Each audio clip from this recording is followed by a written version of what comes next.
Science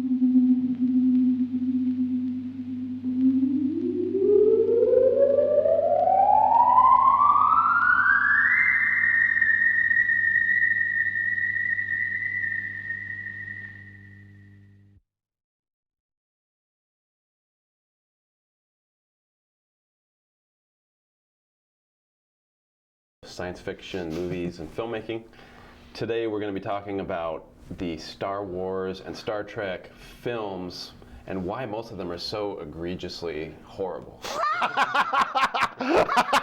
Why they suck! Why these movies suck and why we as fans, as true believers, keep going back, limping back into the theater time. Hope against hope. They'll start getting good again. And they don't.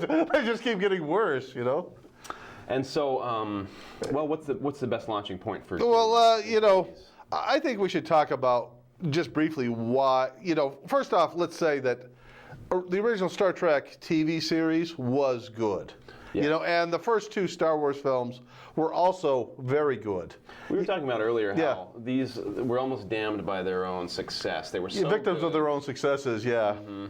Yeah, well, the thing is that these films, you know, these franchises, they were such huge successes. They gained such huge momentum that even an endless stream of really bad movies isn't able to sink them. you know, it's like the unsinkable Titanic if it really was unsinkable. I mean, it's like there's nothing, you know, it's like no nation, no war, no act of Congress can stop them. You know, it's like Rambo. You just can't stop it. Both of those properties, Star Trek and Star Wars, they've gone on to change hands. The intellectual properties in different hands now than it originally was, and that's why also this show is a little bit more timely because you've got the recent reboots of the Star Trek with the two movies, and they're doing this. They're doing more sequels for the Star Wars films. Here comes the Episode 7. Disney's bought the franchise. They've got all the characters already appearing at the Magic Kingdoms. Yeah. And here come new movie. Oh. Under, you know, in Disney's often competent, if schmaltzy treatment of properties. I don't know. They did okay with Toy Story, I suppose. No, well, I got to tell you though, I just barely liked the first Toy Story movie. The only one that I really liked was Toy Story 2. Toy Story 3 I didn't like at all. That's an interesting take. Most people are different, have a different position. No, Toy Story 2 I actually did like, and the reason I liked it because I thought it was interesting. Woody finding out his past and not knowing it. Right. That he was an action figure from a TV show that failed. You know, that was actually kind of an interesting idea. And that one's got some fun sci-fi characters and moments in it too. Yeah. Toy Story 2 actually was good. It rose to the level of being good. But the thing is I think part of the problem with these franchises is that, let me tell you a little story. Okay, George Lucas, after he did Empire, or as he was doing Empire actually, he did an interview in Starlog magazine and said, I don't want to write the next Star Wars film. I want to get someone else to write it. Mm-hmm. You know, and they approached Dan O'Bannon, who George Lucas and him were not friends. They didn't like each other. Mm-hmm. And Dan said to him, look, I write little dramas. I don't write action films. You know, you look at Alien, 7 people in a spaceship in 48 hours story. You know? Yeah. You know, not a giant epic. Well, it was epic in the budget. Epically treated, yeah. Yeah, but in terms of, it was actually a little drama. Sure. Yeah, and that's what he says. That's what I write. You know, if I wrote it, there'd be very little action in the story. It would be about the characters. Yeah. You know, he says I'd kill off. You know, he said I'd kill off all the major. You know, I'd kill off. You know, the major characters of it. It might have been interesting because a lot of people were feeling that the Han Solo had to die for structurally for things to be correct. Or in Empire, they were very much debating killing off Solo. Yeah. But the thing was, also Dan wanted to do the story from Darth Vader's perspective, show him to be a sad little toady under the Emperor, and have the story take place like, you know, the last month, like in the bunker, like for Adolf Hitler. You know, in that type of story where they're losing the war. They know they're going to lose it. They're just buying time now. Yeah. And and Vader's wishing that he'd never joined the dark side, that he had died with the rest of the Jedi's when they were slaughtered. Wow. That was a complete, and it's interesting. That might have been a story. Yeah, but it's interesting because they did carry over one element from that for Jedi, and that was to show Darth Vader as a sad, broken man. Sure, his redemption. Well, yeah, but just when they took your mask off, you look at him, he doesn't look scary at all. Yeah. He just looks sad and pathetic. Right. And that's what they wanted to show Vader as, this sad little toady. That's good you bring up Jedi, because that's probably where we need to begin with the downfall. Yeah, because I wanted to say about that George, Dan said to him, come on, you're George Lucas. Where's your ego, George? Mm-hmm. And you don't need me to make these movies. And George Lucas said, "You're right. I don't need you. I don't need anyone. I'm George Lucas. Right. I'll do it myself." So he did it himself. Yes. And the movie was terrible, but it was a blockbuster. It was a terrible movie that made a fortune. And George Lucas is a businessman at his core, so he ended up blushing all the way to the bank. And then he realized that I can make terrible movies, but I spent a lot of money on them, have lots of action sequences, and they're guaranteed cash cows. It's interesting, too, watching the Lucas in the behind-the-scenes material that's with a lot of these movies, too, because you see a man changing. You can almost see how he's being set up to fail and where these prequels are going to be coming out of. Because you could see when he accomplished Star Wars, basically the story is he had so many run-ins with the studio and producers that he was having chest pains. I mean, he came very close to, if not death, like some sort of like a heart attack, cardiac episode. Yeah. And I think that damaged him. I think that he became permanently, between that and the fight he had to put up for Empire to get his credits at the end instead of at the beginning. And what else? He was doing something else too, fighting for his director with Empire. He was standing up for his director's choices. But basically, he became an outsider of the studios. He became very disgruntled with the studio process. And he became an independent filmmaker, but in a very different kind of way. Yeah, but he became very successful. He became so successful that he could make his own movies. But he seemed to have lost his desire to do great art anymore. He just seemed to be about making the money. Yeah. And that he was an independent filmmaker who wasn't trying to make great works. He was just trying to make a ton of money. I wonder if you could argue that he got lucky with The Empire Strikes Back, because he got lucky with both Star Wars and Empire. He was really did. It all came together. To distance himself from the property, so he was trying to just become executive producer type on Empire and sort of step back and let Kirshner direct it and be the creative force behind it, which proved to be a good choice. Actually, ended up being, I think, he was his teacher at film school. That's why he hired him. And after all the years, it's my favorite of all the movies. Yeah, absolutely. The first one, you had to say something for the original, because there wouldn't be the there wouldn't be. I actually said when The Empire Strikes Back came out, I thought it was twice as good as the first Star Wars film, and I was pleasantly surprised by that. Even then, they had trouble because a lot of the fans, I mean, it's since has stood the test of time and become this incredible classic. But even then, the fans, it was darker fare, and people weren't maybe. It was a little ahead of its time, and it wasn't. The thing is if people, if it takes people, if the people are debating it and they're discussing it and there are things they're upset about it, it probably is a good sign that they did it right. Yeah. You see what I'm saying? Because let me tell you a story. I saw that Star Trek film where they're cadets, and I enjoyed it in the moment, and then I'm walking away from the theater. And I'm not even a half a block from the theater. Yeah. And I realized I can't remember one single thing of the entire movie, and I just saw it. It just completely washed from my consciousness. Yeah. And I was like, oh my God, I can't even remember this film, and I just saw it less than 2 minutes ago. I agree. I remember being entertained. We're talking about the Abrams titled Star Trek, the 2011, I think. Yeah. And then you have this year's Into Darkness, which I think is even worse, possibly even a little worse. Yeah, only because they've pirated even more the material. More bad material. And now they've ripped off the Khan movie. So they're stealing from mediocre material now instead of like stealing from someone like Shakespeare and Hamlet or Romeo and Juliet. With the we're gonna go for something that rose to the level of mediocrity. Yeah. So let's get back into why we're here. We're talking about Star Wars. I wanted to ask you something. Mm-hmm. Do you think George Lucas really spent enough time on these Star Wars scripts? He does not seem to. He seems to basically rough out a draft in a matter of weeks, and you can actually see this happening on some of the behind-the-scenes stuff too, where he's walking around with this legal pad, and he's got a team of artists and craftsmen ready to start on this Attack of the Clones. Yeah. And or in this case, it's Sith that he's doing. He's like, well, I guess I got to get this draft written, and this is like weeks into production. This thing is a monster that's already got a momentum moving towards. And because he has such a short deadline, he doesn't have time to really flush it out and make it work. That one guy who does the reviews on the internet, who was slamming Attack of the Clones, Phantom Menace, all these films. Red Letter Media has these hour-long, 90-minute reviews. I thought he was just right on the money, 100%.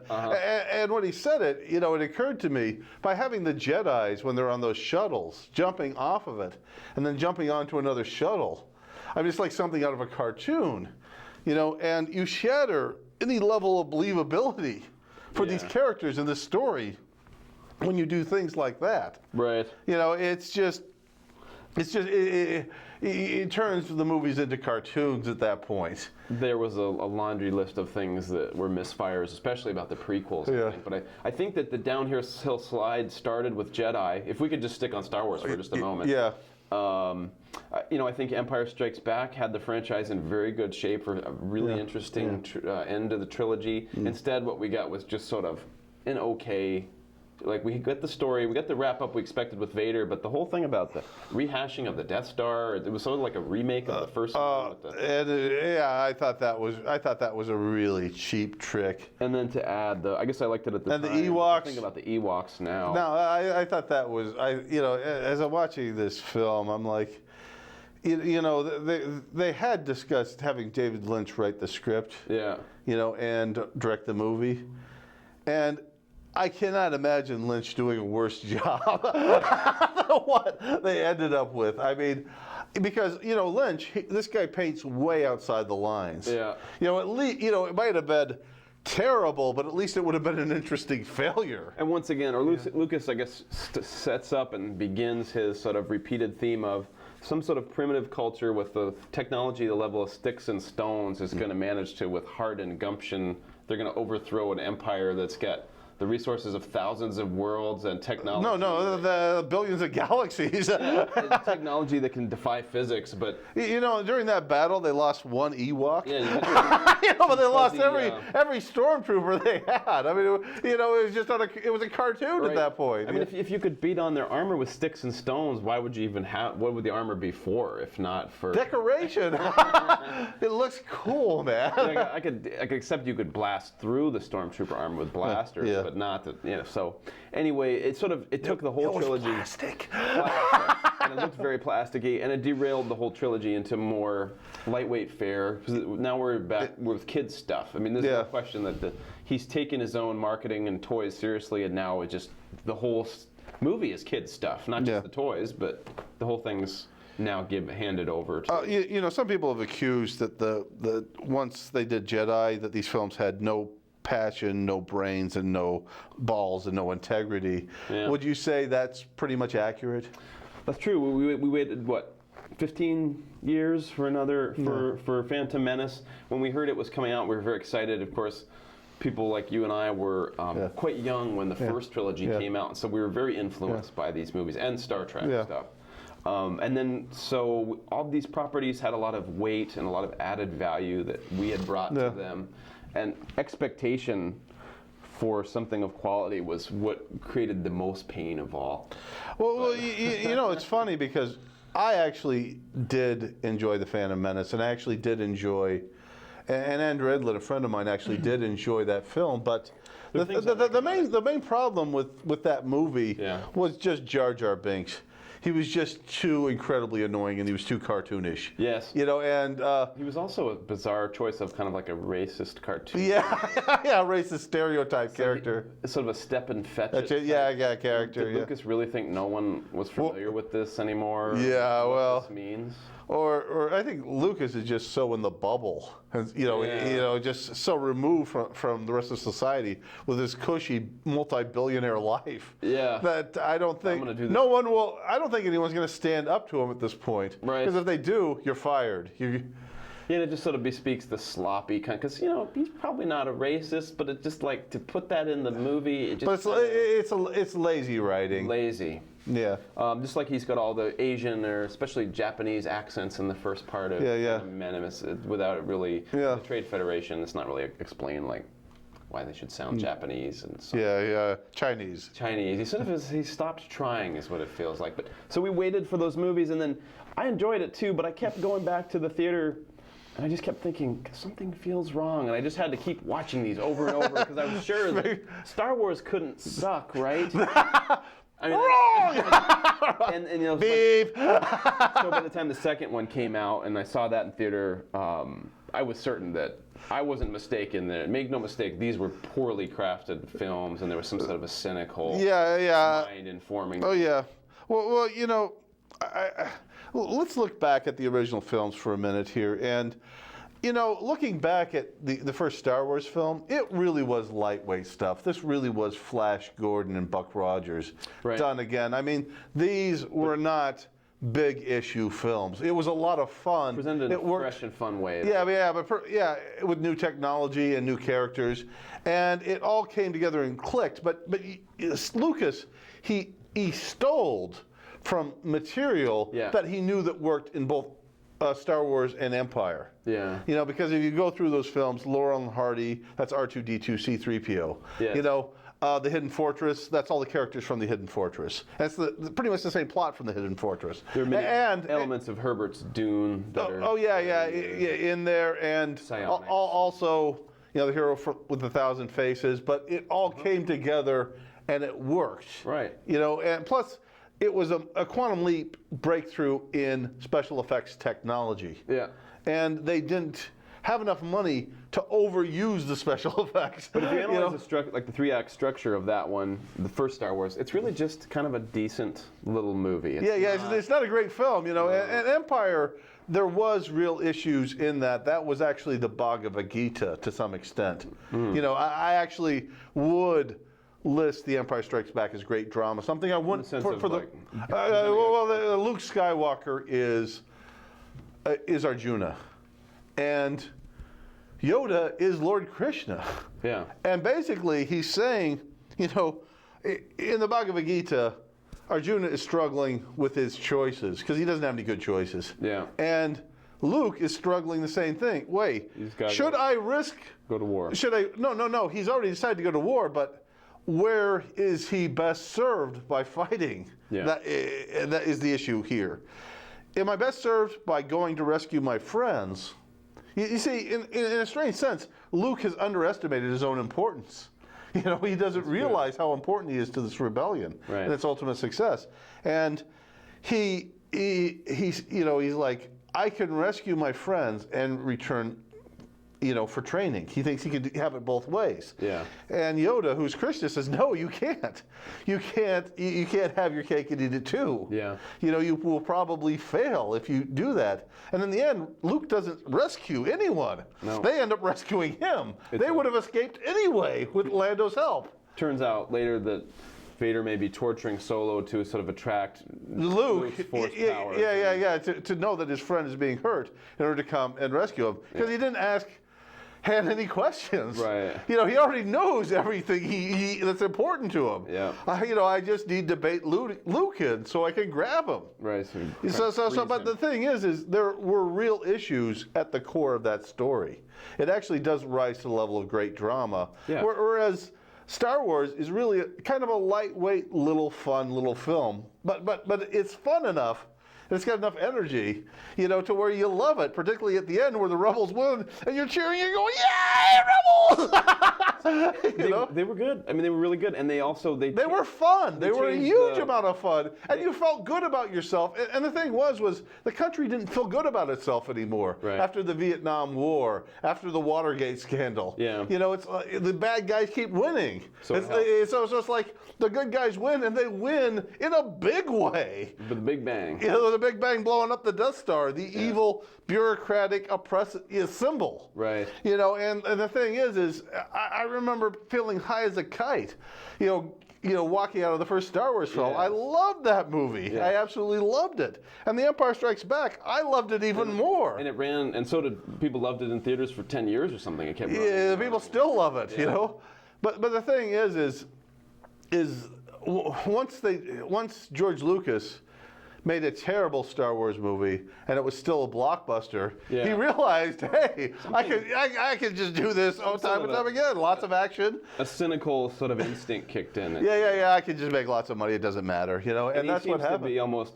not to psychoanalyze him too much, pop psychology, but he seems to be like protecting his wounds by not really even caring about these movies. Yeah. So if somebody doesn't love it or it doesn't work somehow, he's not injured because he's just not. Well, he doesn't read the reviews. He completely refuses to read the reviews of these films. You can tell when he has, because he's out there, he's got some whining publicity statement about why does everybody have to hate me, and all I do is. Well, it's funny because what Lucas's argument when the sequels came out and they were getting bad reviews, he's like, well, the Star Wars movies always got bad reviews. No, they didn't. You look at the reviews of the first Star Wars film, there were overwhelmingly love letters. Yeah. And they weren't positive, they were love letters to this film. And the critics, most film critics who saw The Empire Strikes Back, the audiences were a little confused, but most film critics said this is a masterpiece. It's possible. That movie, at the time, I mean, I felt that it single-handedly transformed the genre. It not only revivified an almost dead genre of sci-fi and brought it back, but it transformed movies. Absolutely. The idea of the B movie is now the A movie. Yeah, the science fiction B movie became the science fiction A movie, yeah. It changed everything. Oh, I like what you said earlier. It made and ruined science fiction both at the same time. Made and ruined science fiction. We'd be in a lot different society now without the Star Wars movies. Something would have come along, I think, and revivified that hunger for sci-fi. I don't know what it would have been, though. But I really felt, as I'm watching these prequels, that these movies just had absolutely nothing to say. Would you agree with that? You touched on it when you said he's pirating his own stuff. It's like he had enough ideas for Star Wars and Empire, but really now we're still just sort of like, we're telling a little story of Darth Vader getting started. That's not a tale that begs to be told. Well, I actually, like I said, I actually liked that one. I did really enjoy it, but I would have dumped Jar Jar Binks. and you might not have taken 3 entire movies to do it either. You might have done the Darth Vader story like in one movie. Well, the thing is I actually would have. One of the real problems I have with George Lucas as a storyteller is Dan O'Bannon says, don't worry about making your characters sympathetic, make them interesting. Yeah. But George is like, no, I got to make them sympathetic. Even Darth Vader, he's got to make sympathetic. So the reason he goes over to the dark side is to save Padme. His wife, who he's in love with, so that he doesn't seem like that bad of a bad guy. Right. But I can't forget that he slaughtered a whole. Oh my God, we've got a guest. Hey, Al! We've got a guest critic here. Hello. Hey, you made it. Hey, grab a seat, grab a microphone. Should we stop? Let's stop. We'll keep rolling, but let's just yeah. We got to get you a microphone. Okay. We were just, what are we talking about? So we're talking about Star Wars. Star Wars, Star Trek. Yes, all of them. All of them? You sit in the middle. I'll squeeze over a little bit. We're supposed to forgive, what's his name? You sit in the middle. We're supposed to forgive Anakin for massacring that village of Oh, that's sand awful. people. That was really a stickler for me, too. By that time, he's already Darth Vader. He's already Darth Vader in the second one. You guys go ahead, I'll get on mic. Well, the thing is, the problem, you guys have probably already hit on this too, is it's a question of tone. Yeah. You have things that are in there for 5-year-olds. Yeah. and then you have something like this, horrible massacre where they kill an entire village, And then right after that, you'll have something that's supposed to be in there for 5-year-olds again. Yeah. It's very unbalanced. And it doesn't work. It just doesn't work. Her character makes absolutely no sense whatsoever. Oh yeah. I mean, even for a woman, she is. And there's no. And besides, and that says a lot. Yeah. And there's no subtext to the scenes. I mean, let's think about her character for a second. She has met this guy when he was a kid, 10 years ago, for like 2 or 3 days. Yeah. They hung out. Okay. Granted, they had a pretty big adventure, but. She's like the president of her world. She has these types of. She's a queen. She's a queen and a senator. Yeah, that doesn't make any sense. They never explain that, but that's a whole other ball of wax. We can get into in a second. But what I'm saying is about her character is okay. So she met this guy once, 10 years ago. Okay, she runs into him again when he's a late teenager, right? And in the space of 3 days, they fall madly falls in love, learns that he's a killer, and marries him anyway. Yeah. I mean, even if you were attracted to the guy, wouldn't you just, sort of have a one-night stand with him or something? I mean, it's like, what is He's with about 10 years older and wiser than him. And this headlong rush into getting married, after he said, you see, it's not so much that what they expect the audience to forgive him for. It's like what she, in that, situation, when she finds out that he's killed an entire village of women and children single-handedly. Regardless of the species. In revenge, I guess. Yeah, granted, in revenge. But still, it's like... killed the dogs, too. Yeah, I mean, it's just like, you would just be like, okay, psycho. Yeah. You know what I mean? I mean, it's like, no one would be hanging out with this guy. That's okay, Annie. Sometimes we have feelings. I mean, you would say that kind of crap to him, but you would be like, okay, good. No, that's fine. Can I see that lightsaber, As you back to the door, This is the whole problem of putting bullseyes on the ends of your arrows with storytelling. Yeah. Where you want to get from point A to point P to point C, and you're going to get to those points regardless of how stupid, going from A to B to C is. That's very smart, Tyler, because you can think about Lucas's writing thought process while he's writing. He's like, okay, so we need to have something at the end, towards the end of the second movie, that's really dark that he does, that he's forced into. So he's like kind of forced into it, and it's kind of excusable. He's hitting these notes that he knows. Once again, he's gone way too far, and he's totally way off. I mean, I always love the argument that they're for children. Yeah. It's one that comes up a lot. They're for kids. They're for kids. It's like, first of all, what kid wants to see themselves slaughtered with a lightsaber? By a power-hungry psychopath. Or to sit through the Senate chamber. No kid on the planet wants to see that. It's like, if you look at the difference between the first 3 and the second 3, yes, the first 3 were for kids, okay, but they weren't for like 3 and 5-year-old kids. Yeah, it's not dumbed down. I mean, the way the other ones are. There weren't fart jokes and poop jokes. It's for kids in the sense of it's high adventure. It was for like for the kid and all of us. But they're not stupid. But they were for like 7, 8, 9-year-old kids. Right. I mean, they were aimed at kids, but they were aimed at slightly older children. Yeah, not babies. Tweens. I mean, I remember when I was a little baby. I mean, I was probably 77, so I was like 3 when it came out. And I remember when Star Wars came out because my sister got to go, and I didn't because my mom was like, that's too scary for you as a kid. It was for kids, but like my sister was okay at like 5, but like a 3-year-old you wouldn't take. And even then, it's like I remember parts of Star Wars and Empire Strikes Back and not so much Return of the Jedi, but Empire Strikes Back, they were a little bit scary for a little 6-year-old, 7-year-old kid,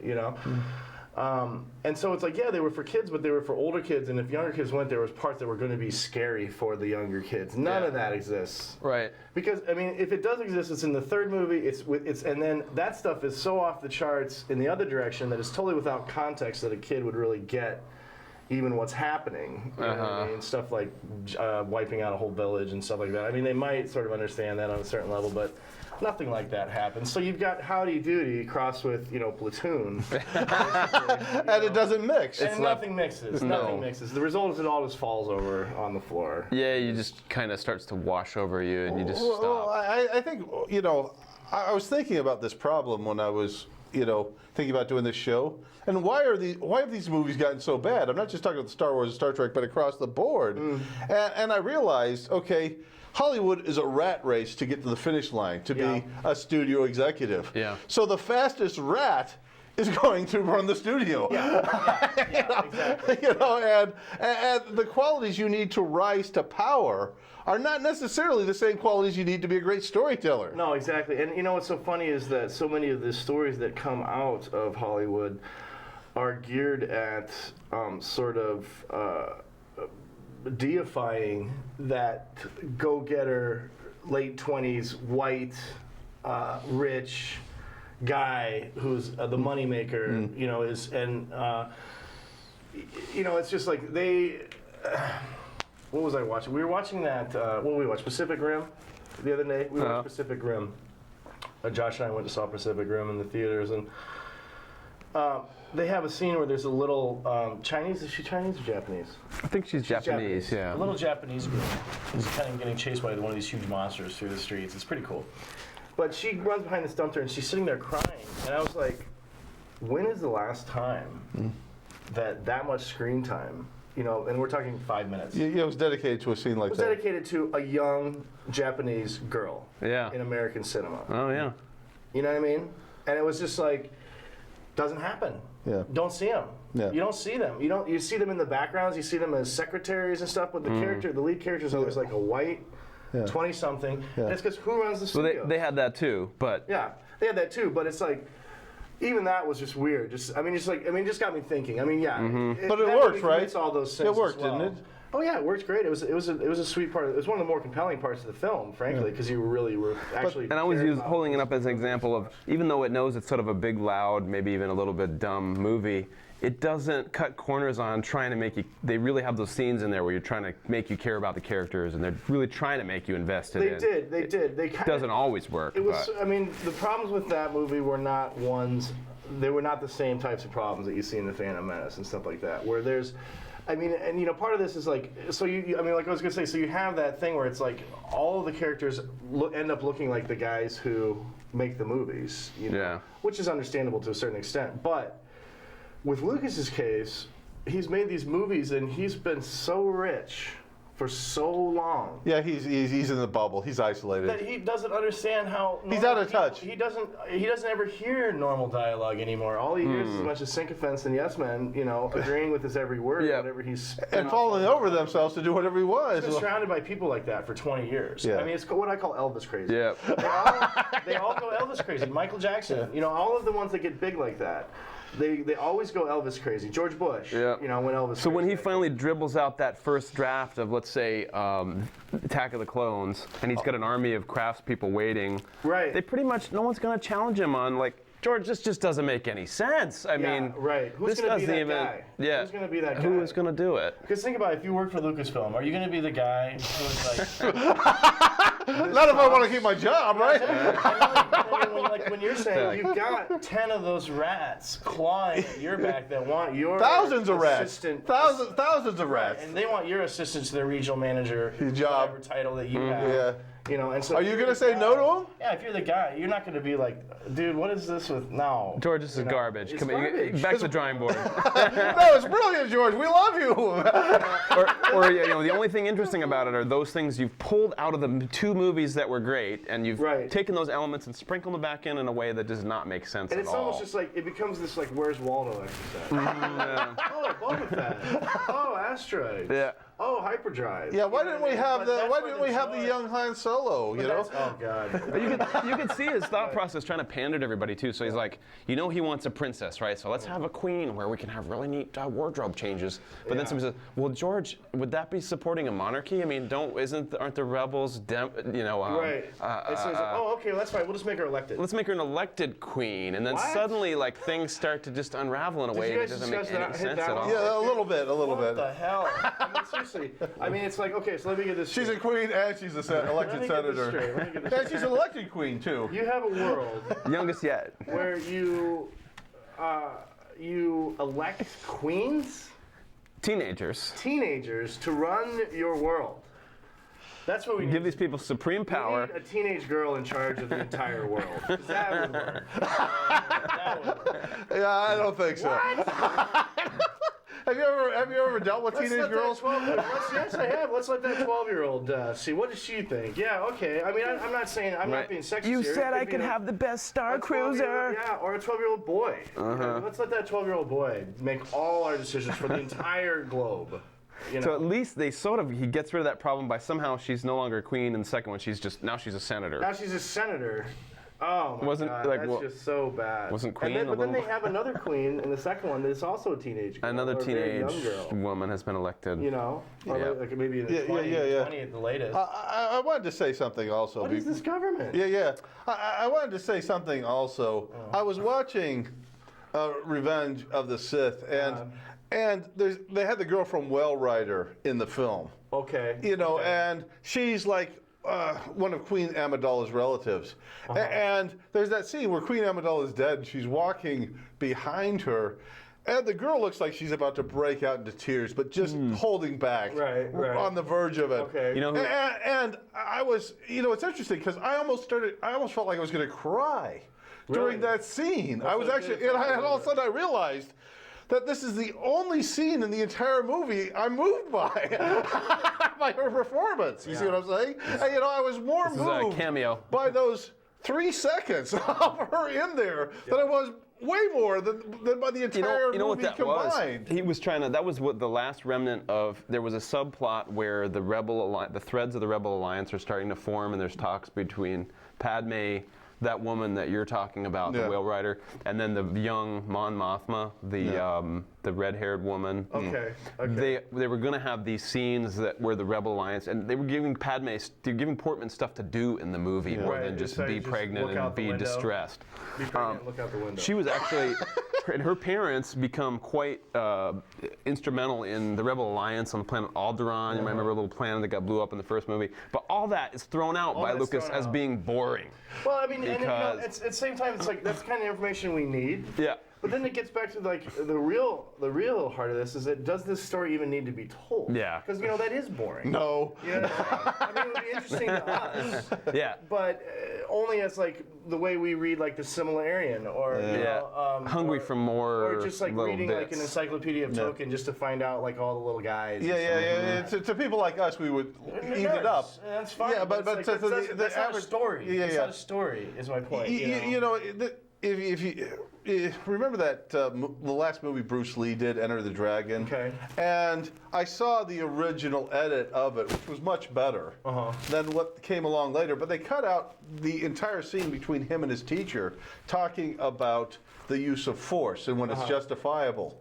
And that raised the movie to a much higher standard dramatically. And it was cut out because Lee wasn't beating up anyone for 2 minutes. It's the same problem here. Yeah. They cut those scenes out where they're confronting Palpatine about his abuse of power because no one's getting shot, no one's getting chased, no one's getting fought. The other thing is that it's funny that you mentioned that actually registered with you because I mean think about the set, think about the direction at that moment. All you're telling is somebody is like your friend has died. Yeah.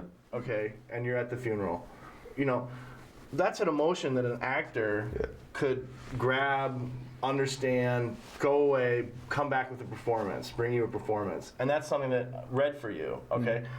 Compare that to like the other crap he's asking these actors to go through with like, and if you ever watch the behind the scenes, it's very telling because it looks like green screen. I mean, the entire, it's green screen for like the whole 200 movie. yards in either direction. They're in these massive green screen studios with these green, the floors are green. They're up on these green pedestals that are like 30 yards long, like these, and it's all bright green. And you were in there for 3 years shooting this stuff. Yeah. And it's just like, drink a coffee. Okay, where are we today? I don't know.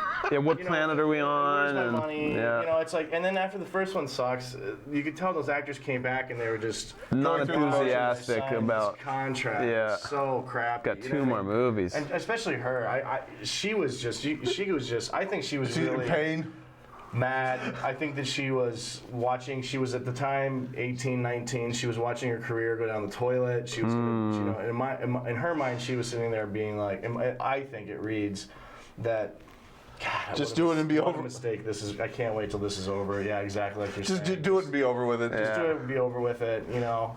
And then he gets the guy that plays Anakin. I mean, he couldn't. I mean, it's like he has this really, really hard dialogue that doesn't make any sense. I mean, we're doing a sci-fi thing, and you've got a big part in our sci-fi thing.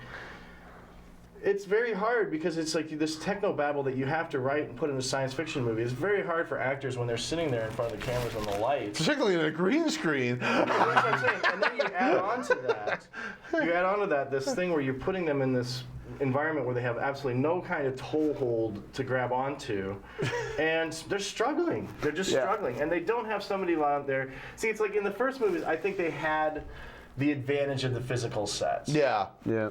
You know, To get them in the mood. Well, at least they could be. And then you also have the great Harrison Ford. Yeah. And that's the best thing he ever did. With Indiana Jones and Han Solo. And Deckard. What you have is you have ray guns. You have little things to grab onto. You're playing. Yeah. You're playing spacemen, soldiers, and that's what they're doing. They're having fun with running it. around, getting out of breath. You can see the guys you're shooting against. They're shooting back at you, and there's that sort of spirit. There's a connection. There's that connection between the physical. Yeah, you're right. The physical props that is totally absent in the second one. That guy who does. Nobody's actually on screen at the same time. When the stormtroopers are running in, they're completely CGI. They're not even real people. Yeah. Then you have like Samuel L. Jackson jumping off something. 2 months later, they film the other guy jumping off. Whenever he's jumping. Or a year later or more. And so nobody's even reacting to. I mean, a lot of this has been covered. Did we talk about Plinket a little bit? I think we have to give our props a little bit. We mentioned the online. Yeah. Red Letter Media. They evaluate these movies much better. And rightfully so. But there's a great in those things. There's a great thing that they play over and over again of Samuel L. Jackson sort of. There's one where it's Ewan McGregor. It's Ewan McGregor. And he's pulled out his lightsaber. He's fighting General Grievous, which is the 6-armed robot, that has 6 different lightsabers going like this. And literally, it would be impossible to defeat Kenobi's that. Standing here like this. Well, that aside, I mean, you could say this is a fantasy, so he could beat this guy because he was a Jedi or whatever. I don't really show that, but Obi-Wan Kenobi's kind of got his lightsaber, and he's kind of standing here like this with kind of an athletic position. And Grievous is going through his sort of ninja time. I've got all my swords out now. I'll swing them all around until we're ready to fight. Because it's like, you have to take out all your swords, show your big move, and then you're ready to fight, right? But when he's doing this thing, the Grievous's lightsabers are coming about that far away from there's no reaction. McGregor's nose, and he's not even flinching at all because he's not seeing anything. There's nothing there. No. And so it's like there would just naturally be a tightening of the shoulders, a hunching of the shoulders. Yeah. Just if anybody was like, you're gonna you can make a point out of that. What I mean? Yeah. And there's none of that. He's just standing there like this, waiting for him to get done with his move so he can go, hey. Well, that guy pointed out in Red Letter Media, he showed the scene where Ian McGregor's standing there as Grievous is walking towards him, and there's no reaction to him. See it. There's absolutely no. See it, it's just like so blatant. Because he can't, because he's looking at a green screen. Doesn't he also just do the I'm gonna go like this, and all you robots just fall down? Yeah, he does this. I mean, it's so bad. It's like sometimes they do that kind of stuff. Sometimes they don't. Sometimes it's the rules in the universe. Yeah. And that whole thing in the beginning of the first one where, they're in outer space.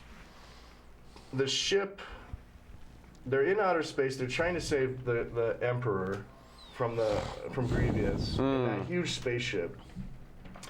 And they're running around on the spaceship, but then the spaceship tilts like this, and everybody falls down to the bottom of the spaceship, like some kind of, I don't know what, Three Stooges routine or something, but it's like, wait a minute.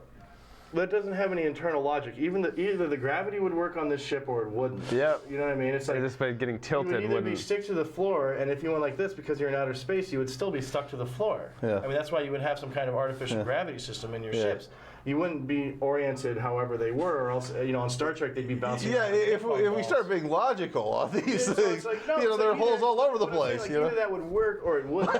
Tilting the ship shouldn't make it a damn bit It's stupid. of difference. That's true. And they don't explain it. And they don't explain And they'll explain why that would happen. Yeah. Or it's like some kind of line that's like, oh my gosh, the gravity is all screwed up. Or they could say that the artificial gravity reactor has been hit. Has been destroyed. Or something like that. No, it's been hit and is malfunctioning. Yeah, exactly. You know, some half-assed attempt. And that's why it's so frustrating, because it is science fiction, and all you need is some little acknowledgement. Yeah. You need just that wink to the audience that, just go with us. It's not a complete fantasy. There's some physics that There's some physics, but at the same time, it's like when something is like that's weird. In science fiction, it's so easy to just add a little throwaway line. Make up a little thing.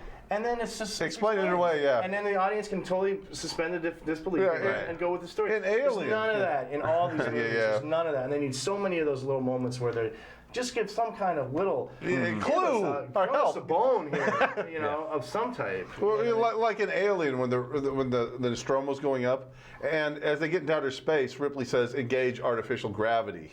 Yeah, just one little line it's to explain why we have the gravity in outer space. No free fall. Yeah. 3 words that are that it's there for the geeks that matters to, and then the people, and it doesn't get in the way of the people that are watching the movie just to have a good time, have fun, so.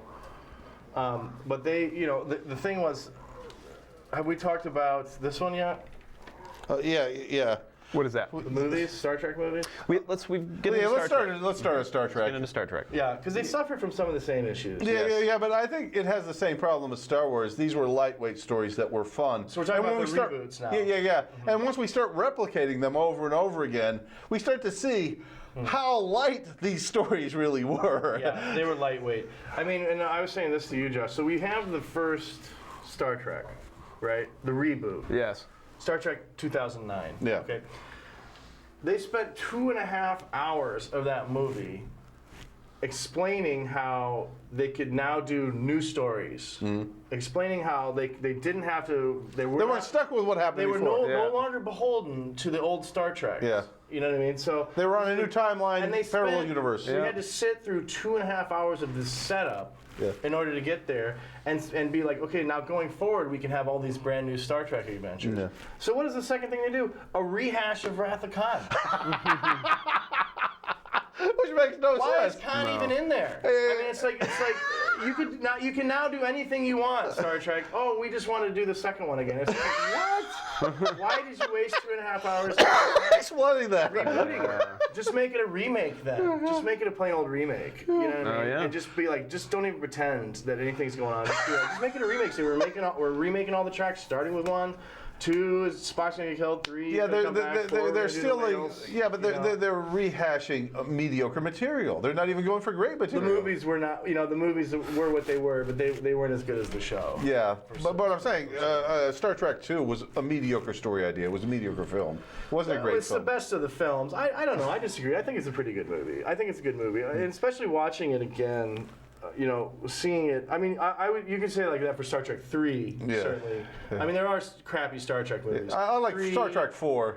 4 is good. 5 is bad. 6 is good. What is that? The even ones are good. Yeah, that's the thing. And then people hit or miss about 1. Either like people hit or miss about 1. 1 is good for about the first hour, and then I cannot watch it without falling asleep.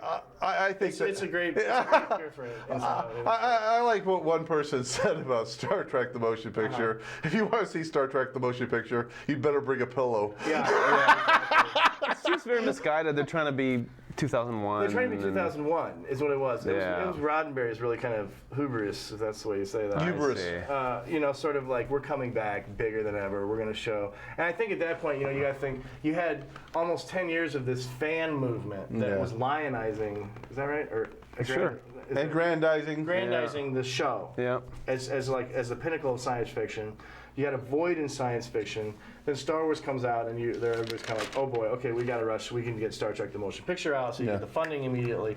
And they rushed the script in, and there were huge battles between Shatner and the studios. There was, and Shatner just kept wanting a bigger and bigger part, and so they gave him a bigger part in a really bad movie. And the other thing about Shatner is, from those early movies, 1 and 2.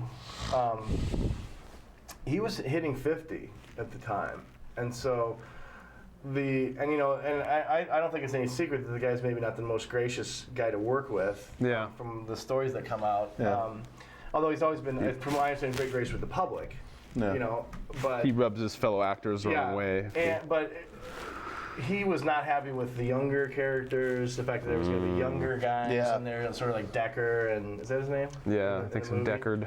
Deckard, yeah, sort of doing sort of the action, some of the action, taking over. Stephen Collins. Yeah, Stephen Collins. Deckard taking is over from, the action, never mind, getting from to Blade kiss Runner. the girl. Yeah. You know, yeah, Deckar's from Blade Runner, but it's something like that. It is starts with a Decker, D. I yeah. think it is Decker, but yeah, so he wasn't too happy with that either. So there was, and that's in 1 and 2. You know what I mean? So he was hitting 50. So, but I mean, back to those new ones. Yeah, so I mean, yeah, they weren't high. I mean, they weren't something that you would base. They're not Shakespeare. They're not Shakespeare. And they're also pretty much, like you're saying, they're pretty much self-contained. Yeah. There's no way to really revisit those movies in a way, you know, that there would be to revisit, you know, another movie that you might Well, remake. one of the things I want to talk about, we talked about this earlier, but let's talk about it on the show, was they lost the basic dynamic between Kirk, Spock, Yeah, and we McCoy, talked which was the about heart that. of the show. What was the heart of the show? Was that Trinity? Yeah, the triangle. Because Kirk was the body, Yeah, Spock was the brain, and McCoy was the heart. Yeah. You know, and so they all function like that in Yeah. dialogue scenes. It just As it's he's just- struggling with the issues of command. When you have this stuff, it's like these great scenes write themselves because you just present them with the problem, and then you have what is the body's reaction, what is the mind reaction, what's the heart reaction, then you just spread those lines Yeah. out. And it you give them works. to the guys, and it works Yeah. because the actors brought something to it too that was really magical. All three of those actors are really perfect. Well, I want to say something about the actor who played Dr. McCoy. He actually was a very good actor in real Yeah, life. I was just saying He that. was the best actor, hands down, by far, I on would that say, show. yeah, I was Kelly? saying that to him. I mean, it's definitely DeForest between, Kelly. It's definitely between DeForest Kelly and Leonard Nimoy. I think as far as like the most actual, like kind of what do you want to say, like raw talent or Yeah. ability as an actor. Yeah. But yeah, McCoy has been in some good stuff. You know, I was just talking to a friend of mine about Night of Lepus. Have you seen that one?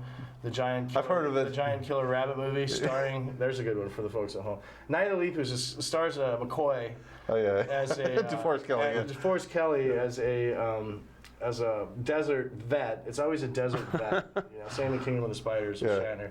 But these giant rabbits are coming out of these mines Yeah. that they've put a bunch of nuclear waste down the mines, and then these giant mutated rabbits. And what it is basically is they build a bunch of little houses and then they just throw rabbits on them. Yeah. You know, so you just see all these rabbits getting, you know, but it's It's great cheese fun. very fun. It's a fun movie. Yeah. Was Kelly? He was coming out of a whole long career of like TV and movie Western acting And villains. He was always the villain too okay. in all those westerns. He would always come in and play the. You know, he's got those eyes. Yeah. You know what I mean? So in all that stuff, yeah. I mean, and all those guys did just the western circuit. It's like if you watch.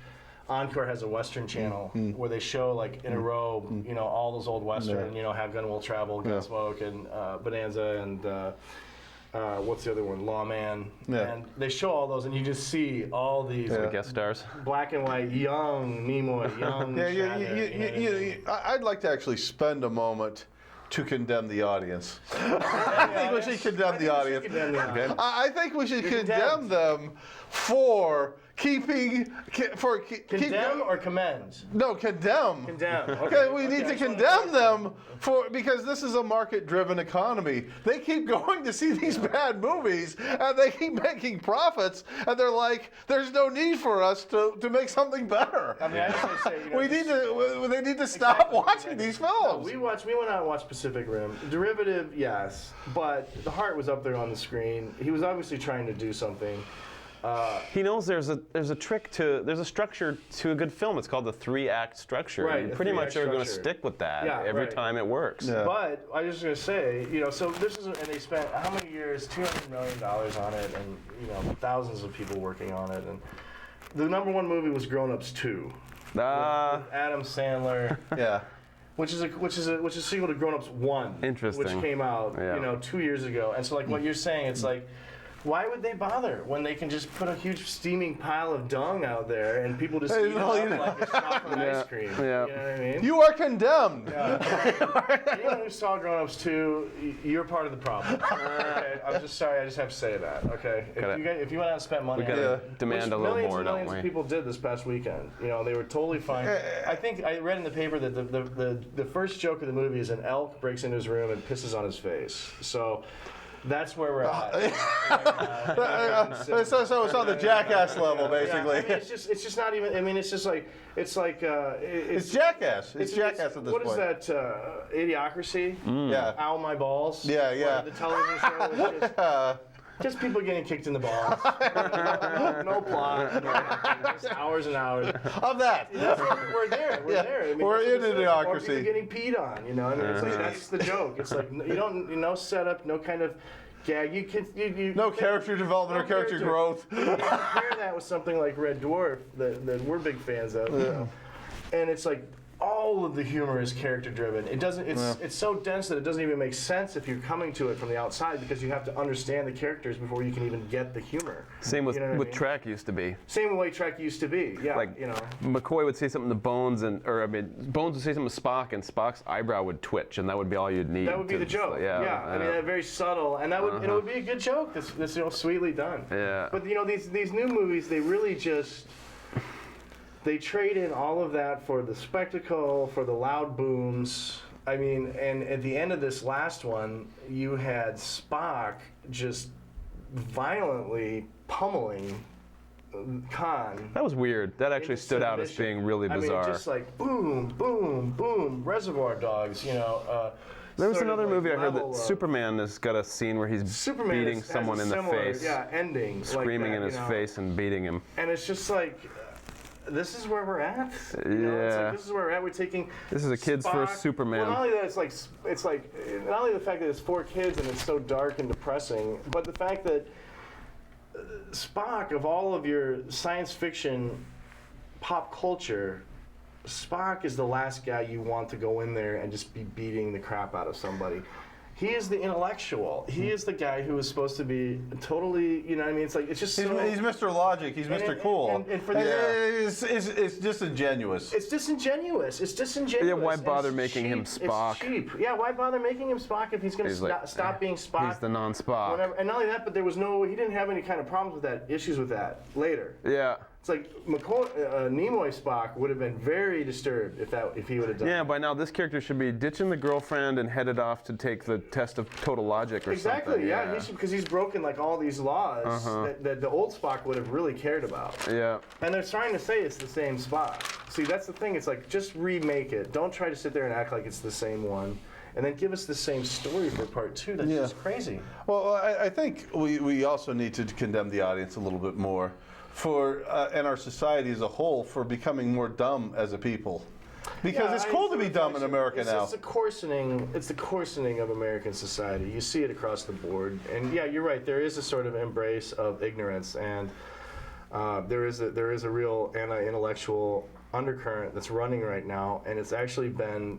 You know, it's in part been encouraged by the media, and bad role models like George W. Bush. Well, I mean, whatever your political persuasion is, there's no doubt that facts are now irrelevant in our modern political debate. I mean, it's been the waters have been muddied so much that, and also it's like, I mean, you can't say anything without somebody either saying that's not true, and I have another fact that directly disputes that because some weirdo in Nova Scotia put it on the internet, and we're going to go with that now, and it just shows that there's this, and it's like, I don't need no book learning. Scientists are dumb. They're just doing it for the money, and they're all I mean, there's all these kind of undercurrents that are going on in society right now, and I think the popular culture does reflect it. I mean, if you look at a movie like Star Trek II and compare it to the old Star Trek II.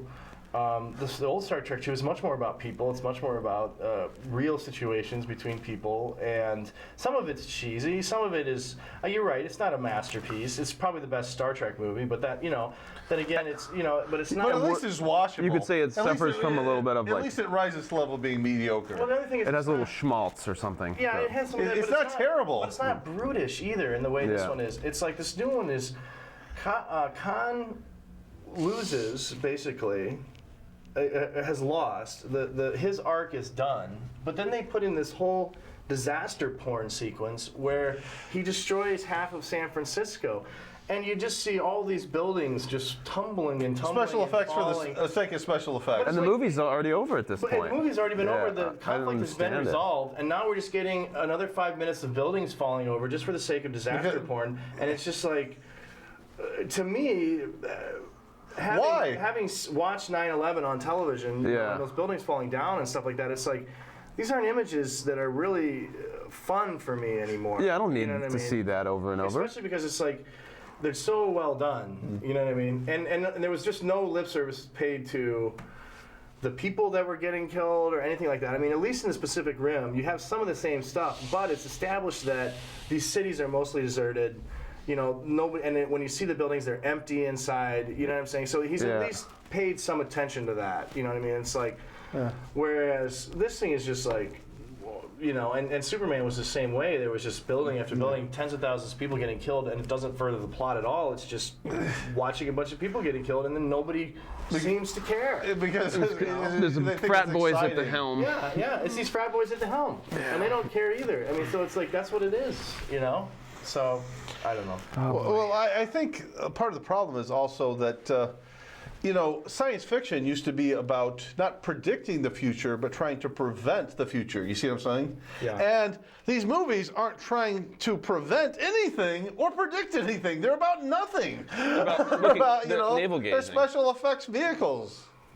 They're going backward, if anything. They're looking at what has already worked before and trying to deconstruct the- why. The replicant fading. You had a Yeah. real moral. I mean, they've got droid rot. Yeah. You had a real. You had a real. I mean, just I think Star Trek. I think it's just since we're kind of ending on this. I think just looking at those two movies, where Star Trek 2 was about, you know, was about sacrifice. It was about real things. I mean, there was a real relationship that was About ending. aging and finding relevance as an aging person. It's like a and- 50-year-old, you know what I mean? And all that kind of stuff. And is there any type of overarching to the new one? The prime directive is something we'll use whenever we find that it serves just the some script Our kind best of- right. interest but for the just- moment. Just some totally story-specific internal logic lesson that doesn't apply at all to real life. Yeah. You know, and that's just a capture. Oh, I know. We've learned that Khan has magic blood that brings He's people got magic back to blood that life. can bring you back to life. Hey! And that's worth the price of admission. Good luck ignoring that in the next movie. All right, well, we've got a signal that we're all done, so... Well, thanks very much. I hope wrap it that's up? brought some clarity to why Star Trek and Star Wars, the franchises that continue now in the present, just aren't that We'll good. do another show on We the could ones go that on were for good and hours. why they were We could go good. on for hours. And it'll be interesting to see what's next for Star Wars. We've got Yeah. some movies And coming Star out, Trek. and Star Right. Trek. So Yeah, that's true. That's true. interesting if I think they need to just shoot everyone who's running Hollywood. Just replace them with new people. A purge. So thanks very much. We'll see you next time. Well, thanks for showing up, Al. Yeah, I got that message when I was right in the middle of dinner, and Nice. I forgot that I took a nap and I forgot that I left my phone in the car, so I didn't get it. No problem.